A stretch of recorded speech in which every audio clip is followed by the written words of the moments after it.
ces gens-là, pour beaucoup, en fait, ils pensent qu'ils ont quitté une religion ou qu'ils n'ont pas de religion. Mais en fait, ils ont été un peu, on va dire, ils sont sous le. En fait, ils adorent. En fait, l'être humain il est obligé d'adorer quelque chose. Je sais pas si tu vois ce que je veux dire. L'athée, en fait, il va adorer ses passions. Il va adorer des choses, par exemple la démocratie, la République, la politique, les traditions, ou je sais pas quoi. Et en fait, il va toujours s'attacher à quelque chose parce qu'en fait, l'être humain il a besoin de ça. Et le problème, c'est qu'en fait, eux, ils pensent qu'ils ont quitté une religion, par exemple, souvent comme le frère il avait dit, par exemple, pour des choses morales, ou etc., etc. Et en fait, la question, c'est de savoir, c'est pourquoi les choses que eux ne considèrent pas morales, pourquoi elles seraient pas morales et au contraire, nos positions sont morales et les leurs, en fait, sont erronées. Et c'est là où, en fait, tu dis une chose, c'est que ils ont entre guillemets perdu leur fitra, tu vois, parce que déjà la fitra de l'être humain c'est de croire qu'il y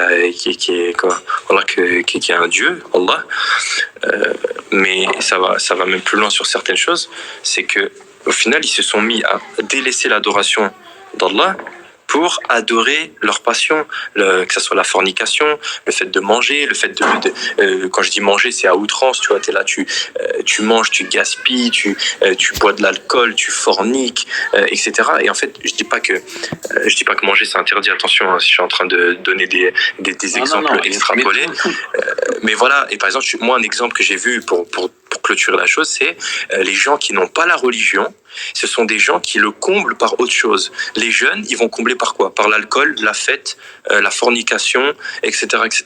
Pour pas réfléchir.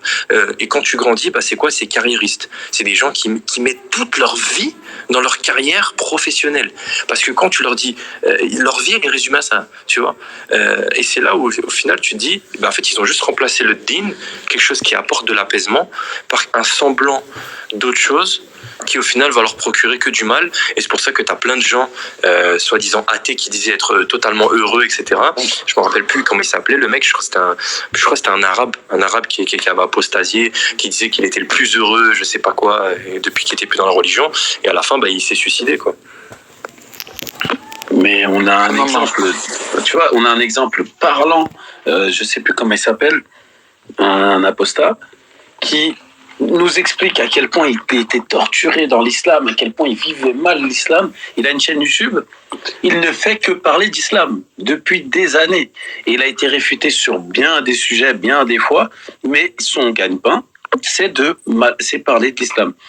Regardez, si quelque chose vous a dégoûté au point de ne plus jamais vouloir y retourner, est-ce que vous passez votre vie à parler sur ça? Non, mais en fait, pour eux, c'est une thérapie. Ils se sont sentis arnaqués et tout ça. Ils ont besoin de s'exprimer. Pour eux, c'est une thérapie, en fait. Moi, je vois ça comme ça. La thérapie, là, moi, je pense que c'est leur fitra qui n'a pas envie de quitter, quoi. Voilà. Moi, je pense comme ça parce que j'en ai vu plein. Pour avoir discuté avec plein de gens qui ne sont pas musulmans ou qui ne sont même pas croyants, tu lui demandes comment ça se fait que... Je lui dis dans notre fitra, dans notre nature saine, le fait de croire en Dieu, de croire en Allah et de tendre vers ça, c'est chez tout le monde. Il dit que non. Je dis, du coup, quand toi, tu es face à des difficultés immenses, qu'est-ce que tu fais? C'est quoi les idées qui te viennent en tête? Qu'est-ce qui t'anime? Il dit de trouver refuge. Mais tu trouves refuge auprès de qui? Il y en a qui trouvent refuge auprès des étoiles. Dans le code pénal. Il y en a qui trouvent auprès du gouvernement. Il y en a qui trouvent auprès des je sais pas quoi, là, comment ça s'appelle, l'astrologie, je sais pas quoi. Juste pour enlever ce qui appartient à Allah. Tu vois, ça, c'est des choses où tu le vois clairement. Tu te dis, mais qu'est-ce qui t'empêche de croire en Allah si tu crois en ces choses-là, tu vois? Pourquoi faire? Ça t'apporte rien. Est-ce que les étoiles, elles t'ont déjà sauvé de quelque chose? Non. Est-ce que tu te sens bien quand tu penses aux étoiles? Non. Est-ce que Est-ce que c'est... Rien. C'est les mêmes gens-là qui se suicident le plus. C'est les mêmes gens-là qui tombent le plus en dépression. Mais c'est ça, c'est qu'en fait, il faut les prendre à part. Ils ont besoin de combler. Ouais. Mais pour moi, c'est plus des cas personnels et en fait, il faut les prendre vraiment individuellement et essayer parce que pour moi, ils sont devenus fous, en fait. Il quitte un truc, il va sur un autre et finalement il prend la haine. Il fait que de rester sur l'autre. Mais c'est le cœur qui est tiraillé par ça. C'est ça. C'est finalement en fait on s'en fout en fait. Mais faut juste les prendre à part, essayer de leur expliquer tout ça. Enfin, faut tout leur apprendre en fait. Ils sont perdus. Nous-mêmes, on doit apprendre tous les jours. D'abord, je priorise moi mon apprentissage, après on verra On va pour... parler, Inch'Allah.